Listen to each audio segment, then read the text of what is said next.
Hello everyone, जय हिंद, नमस्कार दोस्तों। स्वागत है आप सभी का हमारे यूट्यूब चैनल एसएससी वाला शुरू में। देखिए हमारे साथ एक हमारे दोस्त और सब्सक्राइबर जुड़े हुए हैं, इनसे पूछते हैं इनका जीडी का एग्जाम हो चुका है और कहाँ से हैं भी पूछेंगे। तो अपना नाम और बताइए, आप कहाँ से हैं?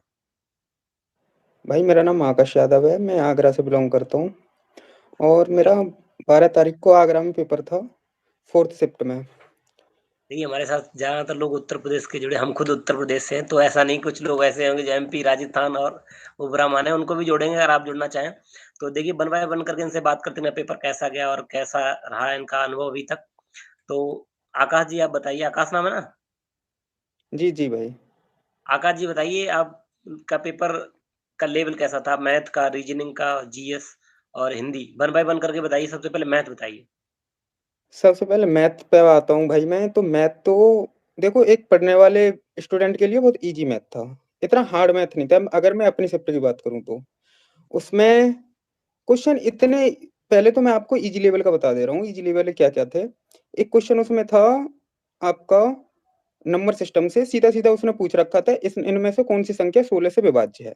4 ऑप्शन दे रखे थे उसने, सीधा पूछ रखा था 16 से कौन-सी विभाज्य है। ईज़ी क्वेश्चन हो गया। जी, और जी। 2 क्वेश्चन थे सीआई के। हुँ, तो 2 क्वेश्चन सीआई के ऐसे क्वेश्चन थे कि एक में तो एसआई और सीआई का दोनों का अंतर दे रखा था जी, जी। और उसने प्रिंसिपल पूछ रखा था। लग और जाएगा वो एक सीआई का था जो इंस्टॉलमेंट वाला नहीं होता, किस्त वाला। वाला। किस्त वाला क्वेश्चन था, 2 वर्ष दे रखा था और 10% का उसने इंटरेस्ट दे रखा था। जी, जी, बट आसानी। वो मैंने नहीं कर पाया। वो मैंने नहीं कै कर पाया, उसकी वजह ये थी कि उसमें ना जो ऑप्शन दे रखे थे, वो पॉइंट में 3 संख्याओं तक जा रहे थे। ओहो! मतलब कैलकुलेटिव था। हाँ, हाँ। कैलकुलेटिव था, हो तो जाता क्योंकि 10% उसने दे रखा था 2 वर्ष के लिए। 10 का वर्गमूल निकाल लो, 10 से 11 वर्गमूल हो जाता क्वेश्चन तो। कोई दिक्कत नहीं थी, मगर मेरे पास 2 मिनट 57 सेकंड बचे थे। हुँ, मैंने पूरा पेपर अटेम्प्ट कर लिया था। अब 2 मिनट 57 सेकंड बचे थे, मेरे पास 2 चॉइस थी। एक सिम्प्लीफिकेशन का क्वेश्चन था और एक जेसीआई वाला क्वेश्चन था।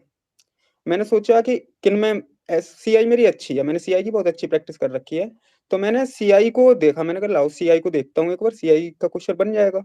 जब मैंने उसके ऑप्शन देखे, तो ऑप्शन उसके दिक्कत वाले थे, 3 संख्याओं तक ऑप्शन पॉइंट में जा रहा था आंसर उसका। ये मैंने बताइए, कहा प्रॉफिट एंड लॉस से कितने क्वेश्चन आ रहे हैं? प्रॉफिट एंड लॉस से 2 क्वेश्चन थे। बस अच्छा, ईज़ी थे क्वेश्चन मगर कैलकुलेटिव थे। ज़्यादा संख्या बड़ी-बड़ी दे रखी थी उसने तो मैथ में और जैसे कुछ मान नहीं था। लीजिए कितना कर सकता है अच्छा पढ़ने में हो, जो ठीक-ठाक? भाई देखो मैंने मेंसुरेशन पढ़ी नहीं है, एडवांस मैथ मैंने पढ़ा नहीं है कभी। तो मैंने 17 क्वेश्चन किए थे अरिथमेटिक के। 2 अच्छा, मेंसुरेशन के क्वेश्चन थे उसमें, मैंने नहीं टच किए वो बिल्कुल भी। एक एवरेज बच्चा 15 से 16 क्वेश्चन कर सकता है ईज़िली, कोई दिक्कत नहीं आएगी। अब हम सिक्स में बात करते हैं कि रीजनिंग रीजनिंग कैसी आई थी आपकी? रीजनिंग भी हल्की थी, बस उसमें 2 क्वेश्चन थोड़े-से कैलकुलेटिव थे। कैलकुलेटिव क्या बोलोगे, जो सिटिंग अरेंजमेंट वाले क्वेश्चन नहीं होते, उसमें 2 क्वेश्चन बस थोड़े-से लेंथी थे। एक क्वेश्चन तो बिल्कुल ईज़ी था और एक लेंथी ऐसा था जैसे कि उसने बोल रखा कि डब्ल्यू एक्स के बाईं ओर बैठा है। तो फिर समझ जब एंड तक डब्ल्यू और एक्स का उसने रिलेशन ही नहीं दिया कहीं। कहने का मतलब मतलब एक बार अगर उसने बोल दिया एक्स बी के बाईं ओर बैठा है, तो फिर एक्स बी का रिलेशन नहीं दे रहा। आपको मतलब 2 थोड़ा। डायग्राम बनाने पड़ेंगे। जी, जी। टाइम की टेकिंग था। सीरीज वाले क्वेश्चन में तो दिक्कत नहीं हुई रीजनिंग में? नहीं, नहीं, सीरीज वाले क्वेश्चन तो मुझे डिजिट तक याद है भाई उसकी। सीरीज अच्छा, वाले क्वेश्चन में कुछ नहीं था। नंबर आया था आपके में? क्या? Missing number. मिसिंग नंबर नहीं आया था, एक समुच्चय वाला क्वेश्चन आया था। अच्छा, सेट उसी मतलब समुच्चय वाला था। वाला था, 3 वाला। हाँ, और हाँ। एक जो बढ़ती हुई सीरीज नहीं होती, वो वाला क्वेश्चन था। उसमें बस ये हो रहा था +3 और उसका जो +3 हो रहे हैं, जो संख्या आगे आ रही है, जैसे 180 आ गई तो डबल कर दो उसका, मल्टीप्लाई 2 इस रीजनिंग तो टाइप से ठीक था। है। तो अब बात करते हैं जीएस, जो सबसे ज़्यादा दिक्कत दे रही है लोगों को। जीएस का क्या हाल है आपका? जीएस में अगर एक स्टूडेंट अच्छा पढ़ने वाला है, तो वो 12 से 13 क्वेश्चन कर सकता है ईज़िली। क्योंकि मैंने भी 16 क्वेश्चन अटेम्प्ट किए थे उसमें जीएस में और क्वेश्चन थोड़े से फँसाने वाले थे। जीएस के अगर क्वेश्चन की बात करूँ मैं बताऊँ आपको तो 2 तो यूपीएससी से थे उसमें, सिविल सेवा से। एक तो यूपीएससी का भाग पूछ रखा था, कौन से भाग में है। जी, जी। भाग तो पूछ रखा तो कोई दिक्कत नहीं है, भाग पूछ लिया उसने, 14 में है हमें पता है। हुँ, बट हुँ। उसने ना रोमन में दे रखा था एक्सएक्सवीआई करके, तो हुँ, उसमें कन्फ्यूजन हो गया। और कोई एक था आपका पॉलिटी से, समानता का अधिकार पूछ रखा था उसने कि समानता का अधिकार मतलब जी, समानता के अधिकार में कितने अनुच्छेद है? अच्छा, कितने जी, एक अनुच्छेद है? नृत्य से कोई क्वेश्चन था, नृत्य से? नहीं, नृत्य से कोई हाँ, नृत्य से एक क्वेश्चन था 2020 में पद्मश्री अवार्ड किसे मिला है? और अच्छा। कोई क्वेश्चन नहीं था उसमें, बस पद्मश्री पूछ रखा था उसने किसे मिला जी, है? इसमें करंट याद आ रही है या स्टैटिक जीके आ रही है?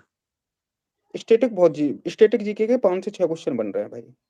अच्छा, तो कुल मिला के करंट का पेपर इतना नहीं है। करंट का एक क्वेश्चन आया था यूपीएससी से ही कि यूपीएससी का अभी जो वो चेयरमैन है वो कौन है? अध्यक्ष कौन है? जो मनोज सोनी थे उसके बाद सामंत गोयल कर दिए हैं वो। तो जीएस आसान मतलब नहीं कह सकते, लेकिन कि 10 से 12 क्वेश्चन करने वाले थे। 10 से 12 हाँ, 10 से 12 क्वेश्चन तो करने लायक थे उसमें। और एक हिंदी कैसे? लोसांग फेस्टिवल पूछ लिया था सिक्किम वाला। हिंदी कैसी आ रही है? हिंदी हिंदी तो इजी आ रही है, 20 में 20 बनाने लायक आ रही है, मगर एडवांस हिंदी के क्वेश्चन इस बार जीडी ने डाल दिए हैं। जैसे कि मेरी वाली शिफ्ट में आया था, एक मिश्र वाक्य दे रखा था, उसका सरल वाक्य पूछ रखा था कि इसका सरल वाक्य क्या होगा? मतलब ये आया था। यूपीएससी वगैरह के 2 क्वेश्चन डाल दिए। हाँ, जिसने कांस्टेबल की यूपी पुलिस कांस्टेबल की हिंदी पढ़ी है उसके लिए इजी है, कोई दिक्कत नहीं है। तो आप ओवरऑल बताइए, सबसे पहले आप टेस्ट कहाँ-कहाँ देते? टेस्ट ट्यूब पे या रॉ पे या और किसी प्लेटफ़ॉर्म पे? एक भी प्लेटफॉर्म नहीं छोड़ा भाई जिस पे टेस्ट नहीं दिया हो। अच्छा, तो सबसे कम ज़्यादा से किस कम 250 से 300 टेस्ट कर रखे हैं मैंने अटेम्प्ट। टेक्स्ट बुक का भी पास ले रखा था। यूट्यूब का जो अंकित वाटी सर से तो मैं जुड़ा हुआ ही हूँ। मैंने शुरुआत ही वहीं से की है क्योंकि आज तक मैं ऑफलाइन तो कहीं गया नहीं। ऑनलाइन ही मैंने शुरुआत अंकित वाटी सर से की थी। और उनके जो भी वीकली टेस्ट आते थे, वो जो मिनी टेस्ट आते थे शाम को, वो वाले सारे दिया है मैंने। और जो अभी उनकी 149 वाली जो सीरीज आई थी 15 टेस्ट वाली, वो भी ली थी मैंने, वो भी दिया था उस पे भी, और टेक्स्ट बुक के भी आपका सारे स्कोर टेस्ट। टेस्ट ट्यूब पे कितना रहता था? एवरेज स्कोर बताइए। एवरेज स्कोर मेरा रहता था 128 से 132 के बीच में। तो आप तो ऐसा सब लेके जाओगे, मुझे ऐसा लग रहा है। नहीं, इतना रहता था। और जो उसने एमबीटी वाला बेस्ड मेमोरी बेस्ड जो टेस्ट दिया था ना उसने टेक्स्ट बुक में, हुँ, उसमें जो फर्स्ट वाला था 10 जनवरी वाला, उसमें मेरे 140.5 नंबर थे। अब कैसे अच्छा, भी मान लो क्योंकि एनालाइज़ वगैरह देख लिया तो जीएस के क्वेश्चन ज़्यादा अटेम्प्ट हो गए। क्या बोलते हैं, रॉ पे आपका कितना स्कोर रहता था? रॉ पे एवरेज स्कोर मेरा 120 प्लस तो रहता ही था। तो कुल 120 से मिला तो कभी कम आई नहीं। आपका पेपर तो अच्छा ही जाएगा जब 120 अच्छा स्कोर था। आप टोटल कितने अटेम्प्ट करके आए?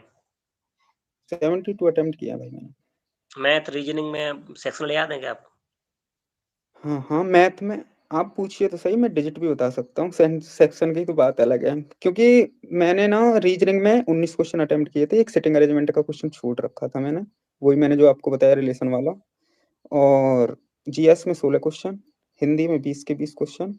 हिंदी भाषी राज्य से हैं, एक भी क्वेश्चन छोड़ने के लिए तो मन करता ही नहीं है हिंदी में तो। और मैथ में 17 क्वेश्चन अटेम्प्ट कर दिए मैंने।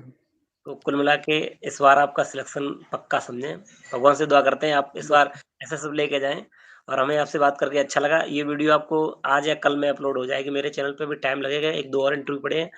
तो जुड़े रहिए हमारे साथ और हम मिलके देखते हैं क्या होता है। अभी मेरा तो एग्ज़ाम 2 फरवरी को, सीपीओ की मेरी फिज़िकल है, इसलिए मैं पढ़ नहीं पा रहा हूँ कि रनिंग के चक्कर में हूँ।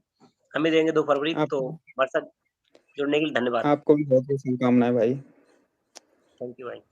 राम राम भाई, Ram Ram, thank you so much.